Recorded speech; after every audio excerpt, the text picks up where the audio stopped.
I don't even know why I'm writing this. Maybe I just need to get it off my chest. Or maybe I need someone to tell me I'm not crazy for feeling this way. Either way, here it goes. I've been married to my wife, Emily, for 8 years. We've been together for 11 years total. I thought we were happy. Sure, we had our ups and downs, what marriage doesn't, but I never thought we'd end up here. Emily and I agreed to mediation instead of dragging it out in court. I thought it would be easier, but sitting across from her, hashing out every detail of our lives, was excruciating. Every time she tried to be civil, it just reminded me of how deeply she had hurt me. She wanted to keep the house, and honestly, I didn't care. I just wanted out. When we signed the final papers, I felt an overwhelming sense of relief mixed with sadness. It was like a weight lifted off my shoulders, but at the same time, I was mourning the life I thought we'd have. Emily looked devastated, but I knew there was no going back. I couldn't trust her again.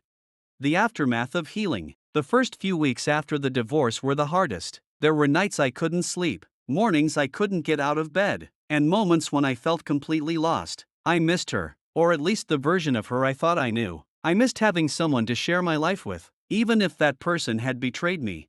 I leaned heavily on therapy. My therapist helped me work through the layers of pain, anger, sadness, and even guilt. I realized I had been blaming myself for things that weren't my fault. Yes, our marriage had problems, but cheating was her choice, not mine. I started journaling, writing down my thoughts whenever they felt too overwhelming. It helped more than I expected. Seeing my emotions on paper gave me clarity. I could separate the raw pain from reality and start to process everything more logically.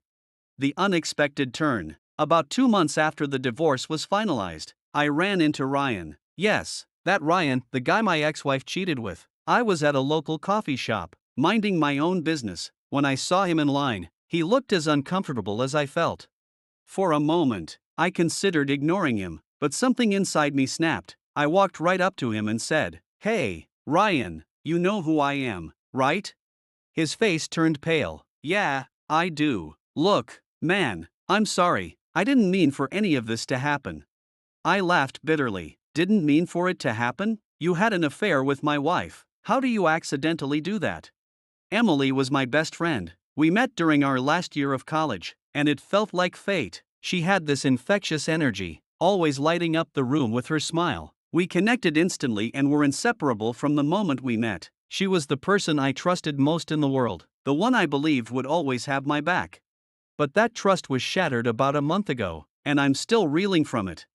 The first sign. It started small. Emily began acting different. She was more distant, always on her phone, and suddenly had late-night work meetings that she never used to have. At first, I brushed it off. She had just gotten a big promotion at work, so I figured she was adjusting to the new responsibilities. But then, there were little things. She stopped laughing at my jokes, started avoiding eye contact during conversations, and became oddly protective of her phone. One night, she left her phone on the kitchen counter while she was in the shower. It buzzed a few times, and out of curiosity and growing suspicion, I glanced at the screen.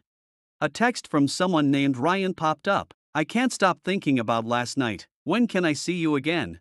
My heart stopped. I stared at the message, my mind racing. Who the hell was Ryan? And what did he mean by last night? I wanted to believe it was a misunderstanding, but deep down, I knew something wasn't right. The confrontation. That night, I couldn't sleep. My mind was in overdrive, and I needed answers. The next morning, I tried to act normal. I made coffee, kissed her on the cheek, and asked her how work was going. She smiled, but it felt forced.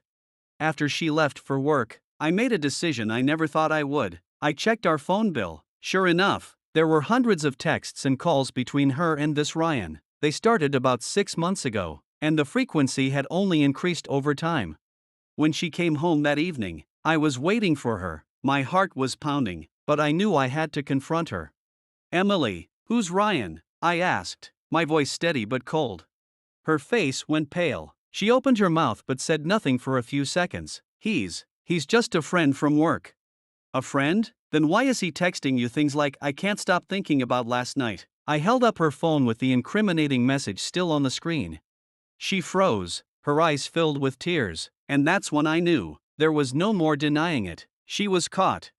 The truth comes out. Emily broke down and admitted everything. She and Ryan had been having an affair for about 6 months. It started off as harmless flirting, but then it became emotional, and eventually physical. She swore it wasn't serious and that it didn't mean anything. But how could it not mean anything? She betrayed me. I felt a mix of emotions: anger, sadness, confusion. I couldn't believe the woman I loved, the woman I built my life with, could do this to me. She kept saying she was sorry, that she never meant to hurt me, but all I could hear was the sound of my heart breaking. The aftermath. The days that followed were a blur. I moved into the guest room and barely spoke to her. Emily kept apologizing, begging for another chance, but I couldn't even look at her without feeling sick. I went through waves of emotions: rage, despair, and numbness. I confided in my closest friend, Mike, who was just as shocked as I was. He told me I had every right to be angry and that I didn't have to make any decisions right away. That advice stuck with me. I needed time to process everything. Emily tried to explain herself, saying she felt neglected, that the spark between us had faded, and that she was vulnerable. I told her none of that justified betraying me. If she was unhappy, she should have talked to me. Instead, she chose to break my trust in the worst way possible. The decision. After weeks of silence and painful reflection, I made my decision. I couldn't stay in a marriage built on lies. I filed for divorce. The moment I told her, she broke down, begging me to reconsider. But my mind was made up. She made her choice, and now I was making mine. The divorce process has been brutal. We're splitting assets, and I've moved out of the house we built together. I've started seeing a therapist to help me cope with the emotional fallout, and I'm slowly rebuilding my life.